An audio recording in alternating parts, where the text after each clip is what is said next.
Hello, my name is Dr. Yaariv Khaykin, and I'm a cardiac electrophysiologist. Today, I just wanted to talk a little bit about monitoring for atrial fibrillation at our institution, which has recently been renamed from Southlake Regional Health Center to Southlake Health. First, we'll talk about rationale for monitoring modalities that are available to us, and our approach. I wanted to show you where I work. So Southlake Health is this hospital right here. That you can see. Southlake Health is connected with this bridge across a main road in the town of Newmarket with a medical art building, and our clinic where we actually do all of the pre and post-procedural care is right on the 6th floor of this building. So we're targeting about 1,500 EP ablations per year, about 1,000 AF and VT ablations. Most of that 1,000 is atrial fibrillation. We have CAR-T, we do have Insight, but don't use it very much. We have now had an opportunity to use Pulse Select, Veripulse, and Galaxy, as well as Cardio Insight, and we do a fair number of radiation ablations. We also implant about 1,500 devices. We do lead extractions, LAO procedures, etc.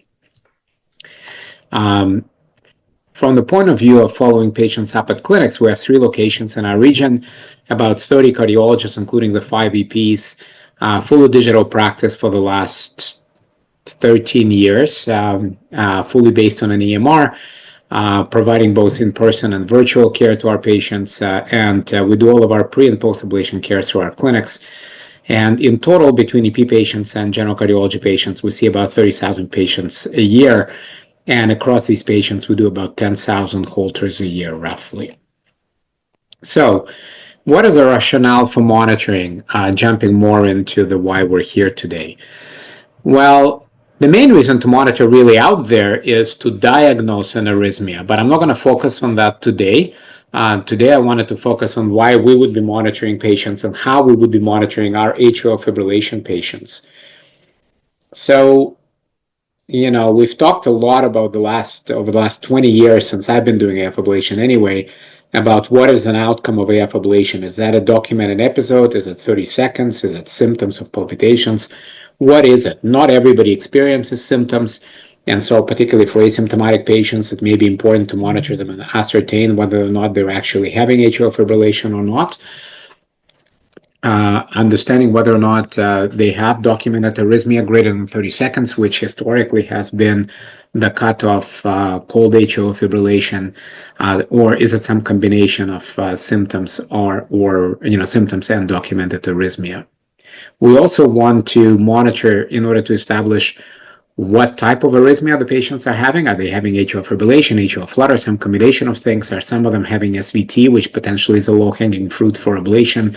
Are some of them having PVCs? We do see a number of PVCs come up after ablation, whether that's tied to ablating in certain areas of the left atrium, like the anterior wall opposite to the non-coronary cusp or not, remains to be seen, but it's something that's important for us to see. We also want to understand the burden of arrhythmia.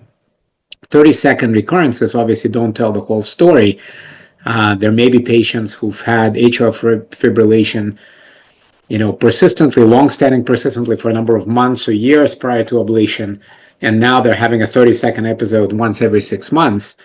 Is that really, truly a failure? And so understanding the burden of how much arrhythmia the patient is having ablation is very, very important to them and to the healthcare system. Not so much rare control, but rate control is the next indication for monitoring patients who remain in atrial fibrillation or atrial flutter. There may be periods of time where we take them off their antiarrhythmic medications between ablations and treat them with rate control. We need to establish whether or not rate control is adequate, and monitoring, knowing that somebody is having atrial fibrillation potentially all the time. Rate control is still a very reasonable indication to monitor that patient and make sure that they are protected from that perspective. And indication for anticoagulation. While monitoring doesn't formally fit into indication for anticoagulation, we're anticoagulating our patients based on their risk profile, their CHADS or CHADS-VASc risk scores. There is a lot of interest to look and see whether or not we can use monitoring in order to fine-tune their anticoagulation. And as you know, one of the studies, React AF, I believe, that's currently ongoing, is looking at patients with atrial fibrillation who have Apple Watches. And my understanding is that the patients are randomized to an approach where if an Apple Watch tells them they have atrial fibrillation, they get monitored for they take anticoagulation for a month, and if they haven't had AFib for a month, they stop their anticoagulation. Whether or not that's going to work out remains to be seen, but it is a potential indication for monitoring. Duration and type of monitoring is very important. Depending on how closely you look at whether or not somebody is having arrhythmia is going to determine whether or not you're going to find it. The harder you look, the more likely you are going to be able to find arrhythmia. One of the studies that collected a lot of information on this is Circadose, where patients were ablated using cryo, but the study was really largely used to collect a lot of monitoring information using implantable recorders as well as other types of monitors. And what these graphs show you, the curves show you sensitivity for pickup of arrhythmia depending on whether or not you're monitoring for 24 hours, 48 hours, 7 days. Let me see if you can see my pointer. So the lowest curve, where you're picking up the least amount of arrhythmia compared to an implantable monitor, is if you were to monitor for 24 hours, 48 hours, 7 days, 14 days. So you can see that if you monitor for, now this is based on not so much monitoring with several modalities, but monitoring with an ICM, and then modeling what you would or would not pick up if you were to monitor the patient with other modalities for these durations.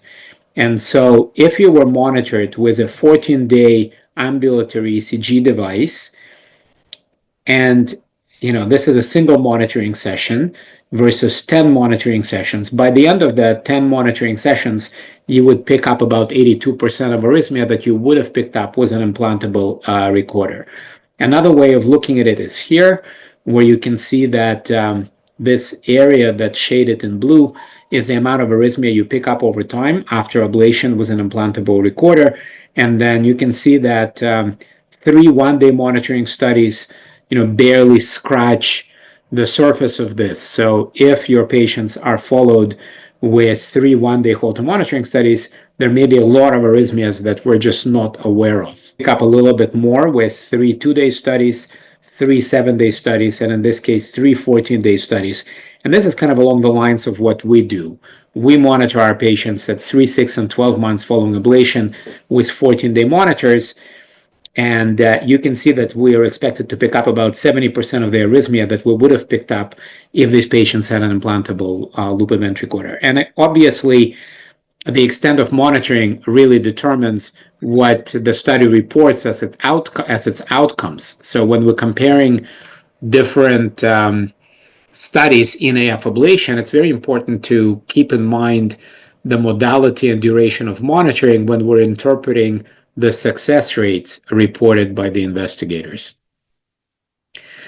Another way of looking at it is looking at event-free survival and looking at it kind of at what the success rate would have been like following ablation if the patient was monitored. If we took different durations of atrial fibrillation as a cutoff for recurrence. So if we're looking at every single episode of atrial fibrillation less than 2 minutes, success rate of ablation would be 52%.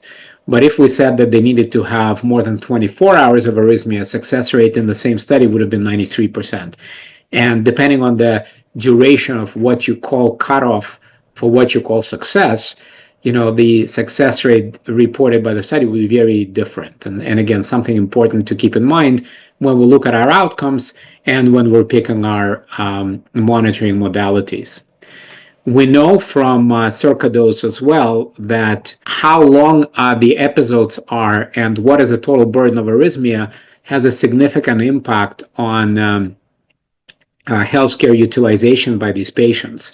So you can see on this side, duration of atrial fibrillation episodes greater than an hour versus less than an hour, and AF burden greater than 0.1% versus less than 0.1%. And there is a significant increase in healthcare utilization, such as emergency department visits, hospitalizations, cardioversions, repeat ablation procedures, etc., depending on whether the patient is having more or less arrhythmia and if their burden is greater or lower. Another way of looking at it is cardioversions and repeat ablation procedures as a function of the longest episode duration. You can see as the episodes of atrial fibrillation get longer, you're more likely to need a cardioversion, more likely to need a repeat ablation procedure. And similarly, as your AF burden rises, so does the risk of needing or rate of cardioversions and rate of repeat ablation procedures in that patient population. Now, there are a number of different monitoring modalities that are available in the market. There are consumer-level modalities, such as your Fitbits, Apple and Samsung watches, AliveCore monitors, etc. And the accuracy of devices like Fitbit and Apple picking up arrhythmia is actually pretty good. In the Apple Heart study, I believe the accuracy was in excess of 80%, or sensitivity was in excess of 80%. In the Fitbit Heart study, it was even higher. It was around 98% in terms of picking up the arrhythmia. However, generally speaking, people don't wear these devices all the time, 24/7. Accuracy is still not as good as accuracy of conventional monitoring devices. And most of what we get are heart rate reports, not ECG reports, and all of these devices tend to overcall arrhythmia rather than undercall arrhythmia based on the heart rate regularity analysis. So they provide really nice snapshots of what rhythm the patient is in at any given time, but they don't necessarily replace medical grade monitoring. Now, medical grade monitors, including transtelephonic monitors, and really kind of antiquated technology at this point, but compared to AliveCore CardioMobile, AliveCore came up about equivalent to a conventional transtelephonic monitor, not surprisingly.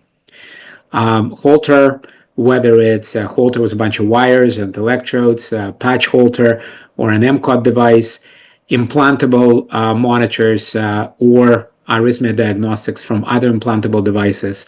And in our case, we have largely switched to using this relatively new modality in monitoring, textile monitoring, or monitors effectively embedded in closing of sorts to replace our conventional Holter monitoring. So I think I'm going to skip, in the interest of time, over some of the data for AliveCore, Apple, and Fitbit. But the problem with monitoring using consumer devices alone, among other things, is, as we found in the Discern study, which we were a part of, 12% of the patients following AF ablation only have asymptomatic episodes of atrial fibrillation. So if you're just looking at documenting symptomatic episodes with one of these devices, you wouldn't necessarily catch any. And in fact, interestingly, the ratio of asymptomatic to symptomatic episodes significantly went up. So following ablation, this is really old data, back from 2013, but following ablation, relatively speaking, the patients had a lot fewer symptomatic episodes that they were reporting compared to asymptomatic episodes that we were finding in this study with an implantable loop event recorder. So these are the conventional tools many of us use. Your conventional Holter, nobody likes you for putting it on the patients. The gel electrodes cause skin irritation. They're uncomfortable. They can't go to a ball while wearing one of these. The guys have a belt they can put the Holter monitor on. The ladies do not. It gets in the way. It's a real nuisance. Patches have made it a bit better, but again, a lot of the patches are just limited to monitoring a single lead, although some of the newer generation patches allow you to put additional stickers, so have a bigger patch that allow you to monitor other leads. And there is still an issue of allergies and skin reactions related to the patch. Implantable monitors are great. They're easy to put in. Takes a couple of minutes. You can put them in the hallway. You can put them on the corner outside of your hospital, literally. The battery lasts for several years. They're fairly accurate, and as I've shown you, we've used them as a gold standard in a lot of the studies. But it is an invasive procedure. The patient ends up with a scar.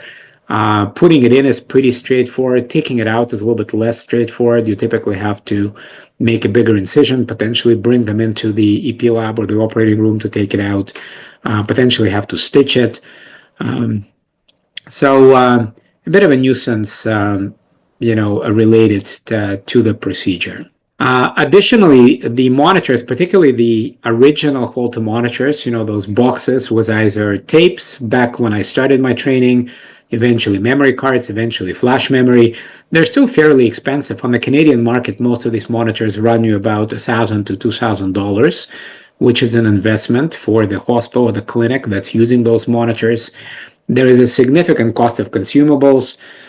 Wires break. I've had patients bring these things where instead of taking the wires off of the stickers or taking the stickers off of their skin, I have seen patients use scissors to cut the wires off of their stickers. I have seen that. They drop into water, they get soaked. Not all of them are waterproof. And so there is, you need to have significant logistics in terms of replacing the lost and broken monitors, wires, electrodes, cleaning the monitors in between patients, downloading the studies of the monitors, wiping them out, and for privacy, et cetera, et cetera. MCOT is an expensive service, and in fact, has never been available in Canada, at least to date. And ILRs again are invasive and expensive. And from compliance perspective, patients hate conventional monitors because of skin reactions. They can't shower with some of them. They're uncomfortable. They limit their activities. Now, I've started looking as our program grew about 10 years ago or so, or maybe a little more than 10 years ago. I started looking for a company that would be able to create a more comfortable Holter wearing experience. And Myant turned out to be such a company. It's a company local to Toronto. And what they've been working on is developing smart textiles, so textile computing devices, which allows you to put electronics on fiber, on essentially on yarn, and knit devices into any shape. In the simplest iteration, it's a band that the patient can wear around their chest, as you can see here. And they can be knitted into bras, underwear, shirts, polos, etc. I can see if I can show you roughly what it looks like. Essentially, it's just a piece of clothing. It's not dissimilar from your Garmin or Polar band. The ECG electrodes have a slightly higher profile to the rest of the fabric, but they're still part of the yarn. And the device is fully washable. It's in Canada approved by Health Canada to up to 50 wash cycles. We have such a facility on site at the clinic. And there's a little pocket where you put a little electronic that you can see the model here inserting into their band. The electronic has a battery, Bluetooth connector, and some on-edge computing, as well as some additional sensors. And what it does is it sends the signal to the phone, and then the phone sends the signal to the cloud where it's available for analysis, Holter reporting, etc. It's been tested for biocompatibility and cytotoxicity. It's approved in Canada for now a year and a half in its second approved iteration. And again, the technology is ubiquitous and allows us to put it into sort of just about anything. I don't know if I have another example of an item just to give you an idea. So for instance, this is a sports bra that some of the female patients prefer to wear as opposed to a band that has electrodes incorporated right into the fabric of that bra. We've done a number of studies over the years with this technology where we had over 700 patients in the clinic that wore different types of devices, primarily bands and bras, but other t-shirts and other types of fabric as well. And we've analyzed the signal we're getting from this device compared to a standard 12-lead ECG to understand kind of what leads it corresponds to. And at this point, in its current iteration, the leads that we're getting from this device we have 5 leads and that create 3 channels, are roughly equivalent to V4, V5, and V6. We've done a study where we had patients wear a conventional Holter as well as a band at the same time. And we looked at their slowest, averaged, and maximum heart rate and found very close correlation between what we recorded and what was recorded on a standard clinically approved Holter. Now, because it's such an easy device to take off and on, theoretically you could shower in it. It won't do any damage to the device, but it's just as easy to take the device off, charge the pod while you're showering. The pod would be good for about 36 hours on a 20-minute charge, and full charge lasts about 72 hours. So our typical workflow we suggest to the patients is to take it off while they're showering, put it back on as soon as they're done, wash the device maybe once a week or so. We provide them with several bands in a package when we send them for monitoring. And our AFib patients get automatically set up for the 3 or 4 monitoring sessions that are pre-programmed, and then we monitor them in addition to that as necessary through the first year. Because the band is so easy to take off and on, we do lose some data, largely because of the convenience factor. So with a standard Holter, we got about 23 out of 24 hours on average of recording. And with the first generation of the device, we got on average about 16 out of 24 hours. With the newer generation of the device we're using right now, and newer pod with newer connectivity, better connectivity software, we're getting about 18 to 20 hours on average compared to out of 24 hours. So it gets pretty close to a full day of monitoring. And when we looked at arrhythmia burden during the study, we looked at being able to detect atrial flutter fibrillation, being able to detect episodes of bradycardia, supraventricular ectopy, etc. And as you can see here, we had very close correlation in a sense that if we were able to document atrial fibrillation with a conventional device, we were typically able to document it using the Myant device as well. Patients found it a lot more enjoyable and comfortable compared to a conventional Holter across studies, but we specifically asked them during the study that we presented at HRX earlier in the year. So much more comfortable, don't need to prep the skin, don't need to shave, longer, potentially indefinite continuous monitoring, so long as the device gets, the pod gets recharged and the device gets washed. We have most of the patients set up in clinic, but we do mail it out to our patients as well. And in the more recent iterations, the app continuously monitors signal quality and alerts the patient if the quality drops.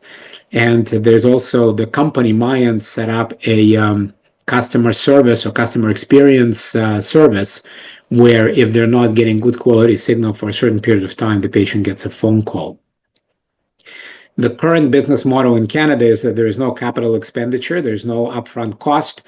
It's a kind of partnership between our clinic and the company, which is a revenue sharing partnership. Patients appear to like it. And there's potential to further develop this technology to make it into a real-time MCOT. The work on doing that is currently being done. Additional modalities are also being enabled as they're being validated. Setting up a patient with one of these devices takes under 3 minutes. Essentially, they have to the patient has to download the app on their phone or use one of the provided phones with the device. They scan a QR code, which we provide, and that automatically associates them with their account in our medical record system. And as they're wearing it during the Holter, they can see their signal. They can see progress during the monitoring session. They can get alerts from the app if the signal quality drops significantly. For Holter analysis, we integrate it with Philips Cardiologs. I don't know, perhaps some of you are using Cardiologs with other Holter type tools. We really like the Cardiologs package, and essentially Cardiolog consumes the signal that we get from Myant. Myant currently provides about 1,000 hertz sampling rate across 3 channels with direct backend integration between the 2 solutions. And Cardiologs, from your tech perspective, if you have techs at your sites who are actually scanning the Holters, to scan a 14-day Holter with Cardiologs takes under 10 minutes, which is also a plus. This is what it looks like. Kind of, I don't know if you can tell, but it's a very smooth ECG recording. from your perspective, looks just like what you would get with a conventional Holter, but between different Holter solutions, some of the solutions downscale the signal. Cardiologs just take signal as is at over 300 hertz per channel, which allows for very nice kind of smooth ECG. Cardiolog's reporting tool also has additional nice features. A number of us are also looking at patients with PVCs, for instance, and cardiolog reports the various PVC morphologies that may have been recorded during the monitoring study and gives you relative frequencies of these morphologies. So somebody who has a lot of PVCs, before we bring them in for ablation, if that's how we choose to treat it, it's kind of nice to know if it's all one morphology or if it's kind of split evenly across, 100 different morphologies. We get heart rate histogram and heart rate variability, HRV data. We also get a nice QT interval report, all from the same data. And this is the back-end analytics that's seen by the team that's helping the patients, that's monitoring the patients. And you can see total number of ECG hours per day, as well as quality ECG hours per day for each of the patients, and we get those cumulative statistics. Now, what we're working on right now is letting the patients get and us get access to automated detections of atrial fibrillation. To date, it's really not been MCOT. We've seen episodes of atrial fibrillation after they finish wearing the monitor, but the technology is at this point available at the back end for us to see each episode as it happens, as it gets detected, using irregular rhythm detection algorithms. And we're about to let the patients have a look at this as well.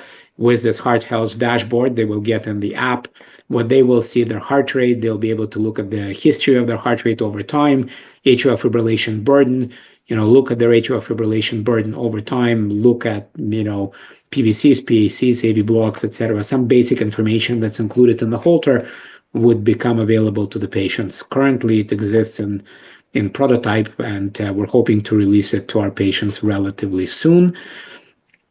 The back end of the software allows you to bring in data from any clinically approved smart medical device, such as blood pressure monitors, scales, oximeters, etc.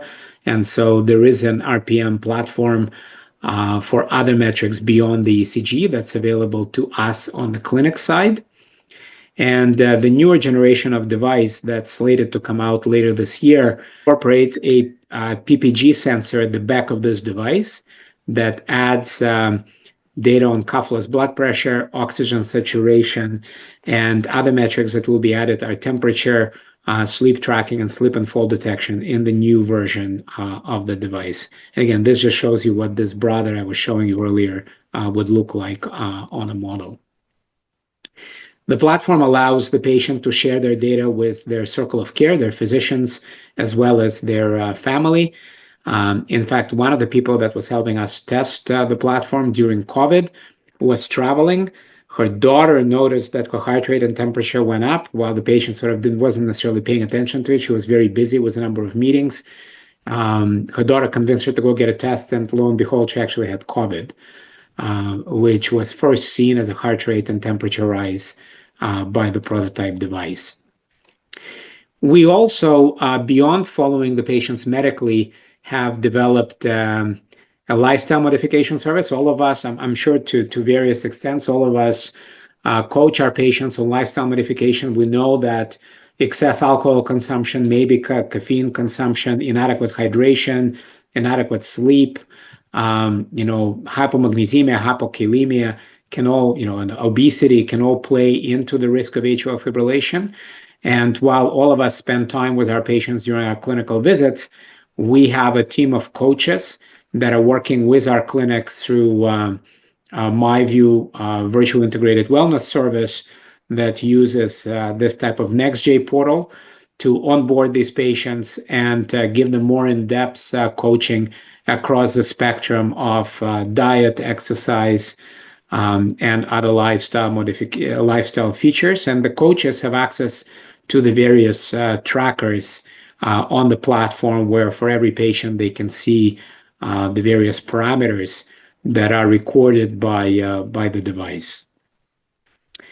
And as a next step that we're working on with a company right now is seeing whether or not we can use the data to predict outcomes before they occur. We have a large grant together with University of Waterloo to look at the data, and hopefully the lowest hanging fruit would be to see if we can use thousands and thousands and thousands of Holters we've already done with technology, as well as being done with this technology, in order to be able to predict episodes of atrial fibrillation in time enough to be able to intervene as the next target. But potentially down the road, would we be able to use this technology and multimodal biometrics combined with an AI platform to predict heart failure exacerbations, emergency room presentations, admissions, and other deteriorations in health before they occur, and be able to intervene. I know that a number of companies have tried doing this and are currently trying to do this. We have a lot of data, and at this point, the cost of trying to see whether or not we can use our data, leverage our data in this way, is relatively low. And so that's something that we'll hopefully know more about in the next year or two.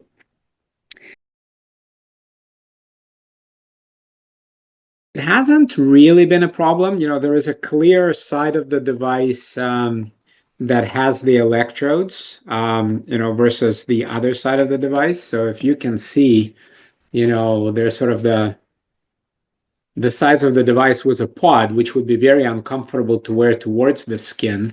And then the other side has these electrodes that have a slightly higher profile. When the patient gets onboarded in the clinic, all of this gets explained to them. When the device gets sent to them, it comes with both kind of paper documentation kind of as to how to use it, as well as links to videos that show them how to use it. So we haven't really seen this as an issue. Now, theoretically, they can turn it on their chest. And so the ECG electrodes may not necessarily exactly correspond to V4, 5, and 6, but that's probably not the end of the world. I don't know how many are really looking at the, one or two or three channels on the Holter and believe that they're interpreting a specific ECG lead versus just looking at rhythm analysis. We've been using it largely as rhythm analysis tool at this point in time. But theoretically, many of us use platforms like Cardio Insight.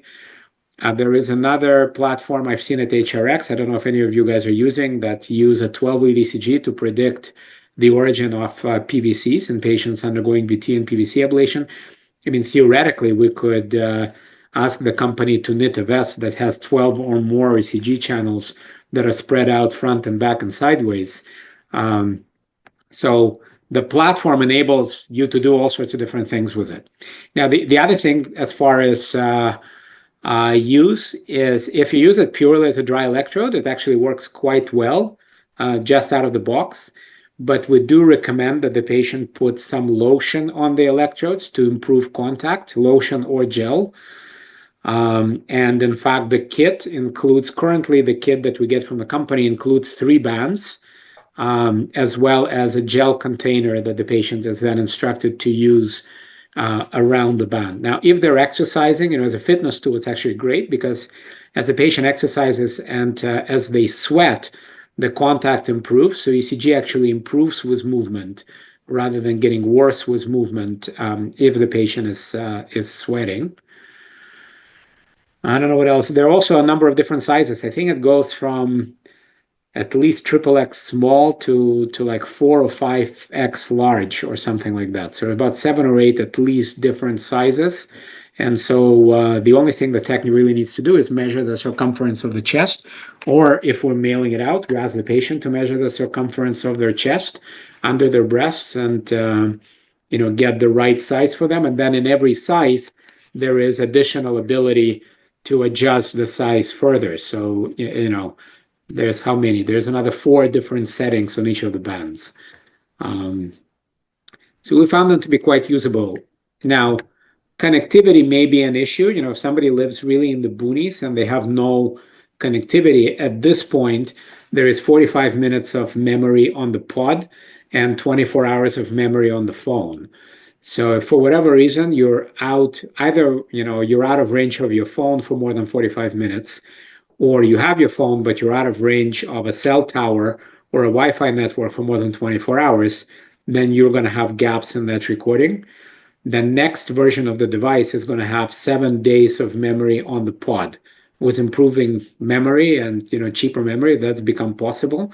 So the device that's coming out later this year is going to have 7 days right on the pod, which will make it a lot less likely that somebody would have those gaps related to lost connectivity. It's in FDA submission, but I anticipate that at some point later this year, this should be available in the States, one way or another. As far as the clinic, again, we structured it, for a long time, we had our own fleet that, in the US sense, our clinic is private in the sense that a number of cardiologists kind of pulled together. We own the clinic, we own, all the leases, licenses, hire staff, and pay for it from our overhead, joint overhead. So from the monitoring perspective, the device clinic is part of the hospital. So we don't have to pay for the nurses that monitor pacemakers, defibrillators, and loop event recorders. That's off our plate. From the Holter perspective, we bought probably about 200 or 300 conventional Holter monitors and have replaced our fleet over the years as the Holters became malfunctioned and as new technologies have developed. With this new approach, there is no upfront capital investment. Essentially, the company gives us as many Holters as we want. We currently have probably around 600 or 700 Holters, Mayan Holters sitting on the shelf. We can put them on whenever, so there's never a wait list. A patient comes into clinic and we want to monitor them either as a diagnostic tool, prognostic tool, monitoring after ablation. We typically have a device on the shelf that we can give them. Because of how easy it is to onboard a patient with this tool, when we onboard patients in clinic, it's typically not fully certified cardiac techs that do it. It's admin staff, medical students, students working with us because they want to get into medical school, and all sorts of combination of factors. Very easy to train to get somebody to measure the chest, produce a QR code, and onboard a patient to start their study. From the point of view of scanning the Holter, previously we were using Northeast, and we currently still to some extent use Northeast monitoring software, and that's a company out of Boston. I'm sure some of you guys are using it. In Canada, they had most of the market for a number of years. We've also used Medical Algorithmics, and both of those platforms to scan a 14-day monitor takes about 30 to 40 minutes roughly. And so over the years, we've had probably 5 or 6 cardiac techs that had been reporting the monitors, some of them as employees, some of them as contractors, being paid per monitor to report these, either on site or from home. With cardiologs, you go from 30 to 40 minutes for a scan to about under 10 minutes, literally, to scan a Holter. So significant time savings for the techs, both in terms of onboarding the patient with a regular Holter monitor, where you have to prep the skin, put the electrodes, explain to the patient how to, if they were to shower, how to take those electrodes off without cutting the wires, put new electrodes on, et cetera, et cetera. That takes, again, about 30 to 45 minutes in clinic. Setting up a Mayan monitor in clinic is literally under 5 minutes. And processing a 14-day Holter is under 10 minutes. So significant staff savings there. And to be honest, to some extent, we're looking at outsourcing some of the scanning elsewhere where we can get it done at a cheaper rate, because unlike Northeast monitoring platform and Medical Algorithmics, where the tech has to run the software on their computer or on a server at the clinic, Cardiologs is fully web-based. So the tech from anywhere logs into their account on Cardiologs, gets full access to the full disclosure recording and all the analytic tools, and does whatever they do. They don't need to have a specific computer. That computer does not need to be locked up. The access to Cardiologs is, your typical dual factor authentication So it can be accessed by really anybody from anywhere with appropriate credentialing in order to scan your monitors for you. So our economics are a lot better than they used to be honest. We don't have to replace the fleet. We don't have any capital expenses, and scanning and onboarding is a lot quicker. All right. Well, thank you very much.